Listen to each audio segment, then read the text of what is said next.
दर्शक बंधु Odia क्यूरेज YouTube channel को मु दर्पेंद्र आपण मानक स्वागत करुछि आउ एक वीडियो को।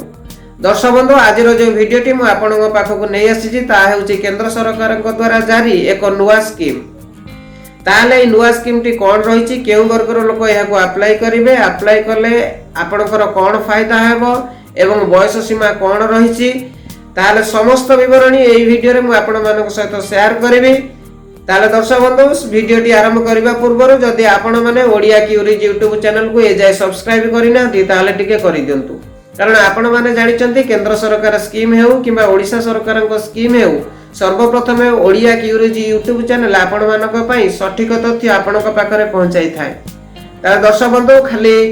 सब्सक्राइब कर देला हबनी, ऊपर थिबा बेल आइकन को निश्चय प्रेस करिवे जहा द्वारा कि आगामी वीडियो नोटिफिकेशन आपण मानक पाखरे शीघ्र पहुंची जिवो। Government of India ministry of labour and employment. ताल दर्शक बंधु यह होची हमर जानिचंदी मिनिस्ट्री ऑफ लेबर एम्प्लॉयमेंट जो विभाग रही तरफ एटा आसी ताले एई स्कीम रो ना कोन देखंतु पीएमएसवाईएम। पीएमएसवाईएम रो फुल फॉर्म होची प्रधानमंत्री श्रम योगी मानधन योजना। तो यह एक pension scheme for unrecognized workers. देखो तो ये क्लियर लिखि देछि, आपण माने देखले जानि परथबे कोन लिखा है pension scheme for unrecognized workers. Unrecognized workers कोन ताहले एठी आपण को गोटिए कथा मु कहिबी, अनरिकग्नाइज्ड वर्कर्स माने कंपनी रे जॉब करचंती प्राइवेट कंपनी रे आउ बा कंपनी रे जॉब करिनाती डेली मजूरी लोक सेमान होचंती अनरिकग्नाइज्ड वर्कर माने सेमानकर किछि स्थायित्व बोली नाही। कंपनी रे जॉब करचंती किंतु टेम्पररी परमानेंट तांकर जॉब नुहे।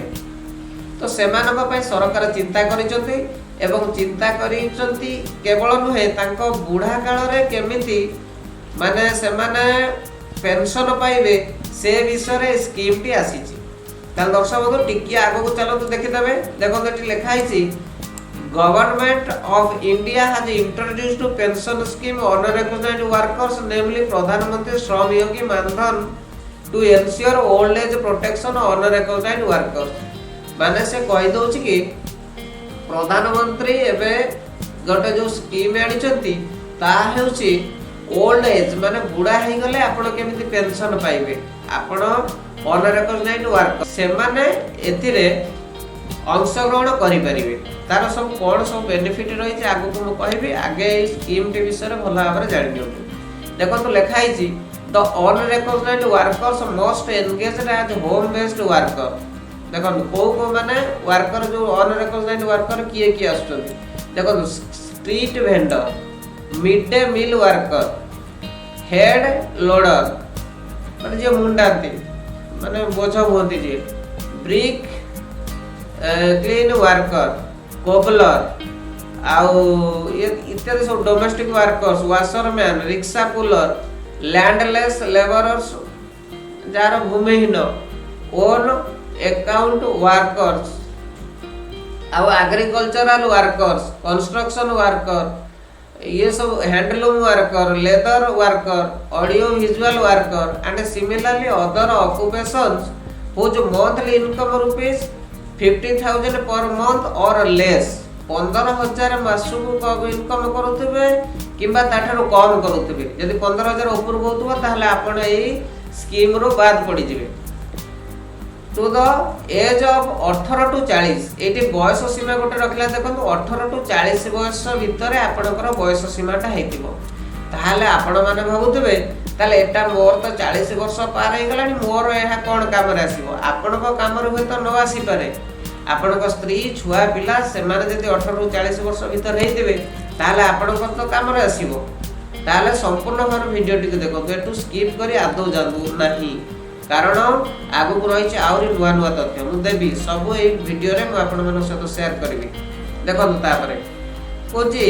they should not be covered under new pension scheme NPS national pension scheme रे सेमाने अंशग्रहण करि नथिबे। Employees state insurance corporation ESIC scheme or employer provident fund organized further he she should not be आन income tax payer से माने income tax पे करू नथिबे साधारणतः जनरल जो लेबर गोष्ठी लोक से कौन इनकम टैक्स पेमेंट करते तो 15,000 मासक होनी से कौन करेंगे यहाँ हूँ जो मैंने पेंशन स्कीम पाँच रिटायर्ड की पैसा रखिंट टैक्स दौरान से आपण छाड़ू ए पॉइंटा नेक्स्ट देखो ताले फायदाटा कौन रही जदि आप अंशग्रहण करुवे आपण प्रश्न उठुव ताले आम मान फायदा कौन रही it is a voluntarily and contributory pension scheme under which the subscriber would receive the following benefit minimum assured pension सरकार द्वारा गोटे मिनिमम अमाउंट रो पेंशन दिया जीवो each subscriber under the PMSYM shall receive minimum assured pension of ₹3,000 per month after attaining the age of 60 years आपण को जतबले 60 वर्ष हो जीवो जदि आपण ई योजना रे आपनकर नाम को रजिस्ट्रेशन करूछंती ताले सेतबले आपण पेंशन पाइबे केते पेंशन का पाइबे देखंतु family pension during the receipts of pension if the subscriber dies जदि ए पेंशन आपण स्कीम रे रजिस्ट्रेशन करिसंती आपण निजे एटा रजिस्ट्रेशन करिसंती आ आपण मरि जाउछंती द हाउस beneficiary shall be entitled to receive 50% of the pension received by the beneficiary as a family pension जदि आपण मरि जाउछंती ताहले आपणकर कोन होबा ना 50% जो शेयर टा आपणकर जे स्पाउस रखिथिए माने आपणकर स्त्री से पाई जिवे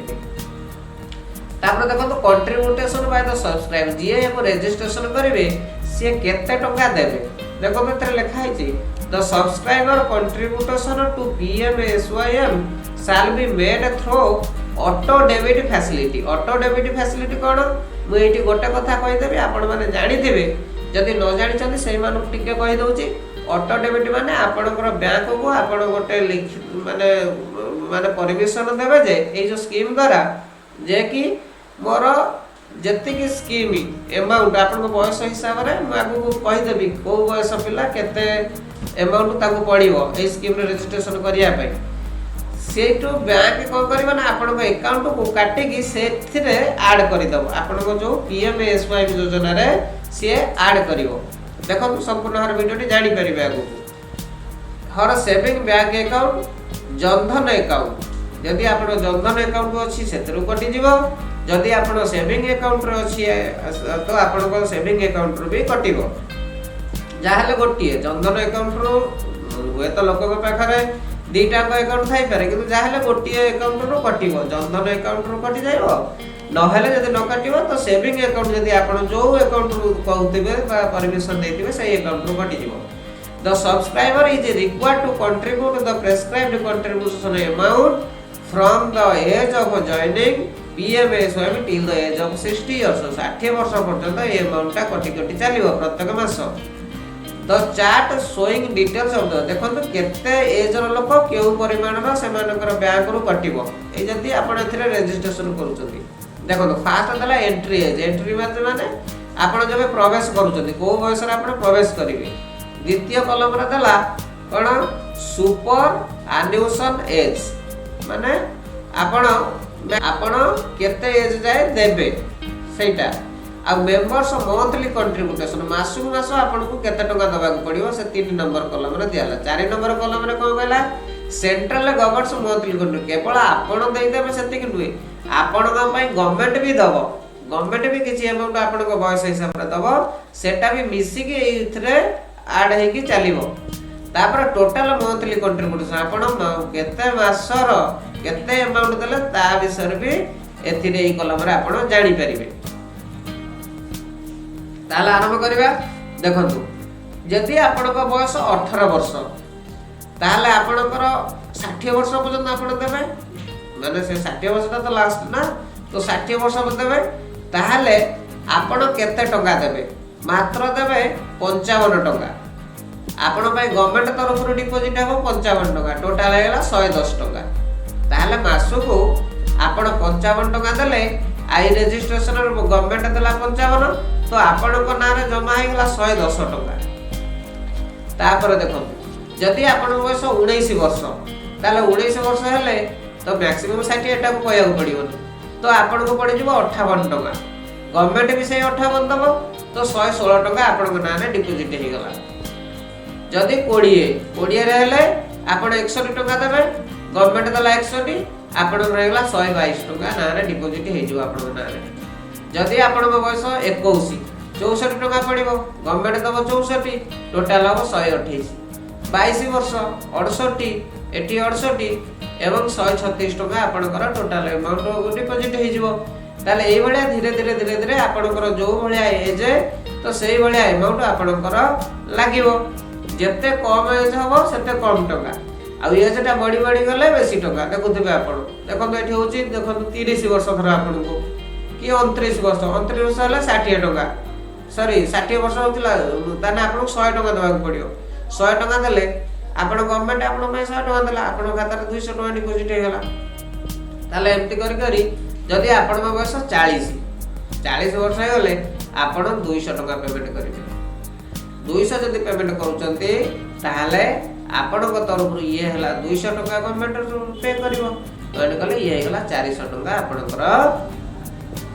गवर्नमेंट खाता रे डिपॉजिट हे गला बा पेंशन खाता रे डिपॉजिट हे गला एम्ति आपण जदि मासको आपनकर 400 डिपॉजिट हेला तो 60 वर्ष जाय ताने आपण के धर बयस 40 ताले आपण 20 वर्ष ताले एनरोलमेंट प्रोसेस आको केमिति आपण रजिस्ट्रेशन करिवे से विषय सुनतु तो subscriber will be required to have a mobile phone आपण को पाखरे गोटे मोबाइल फोन रहितबा आवश्यक सेविंग बैंक अकाउंट गोटे रहितबा आवश्यक आधार नंबर रहितबा दरकार एवं एलिजिबल सब्सक्राइबर में visit the nearest common service centre आपण सीएससी सेंटर सहित आसिकी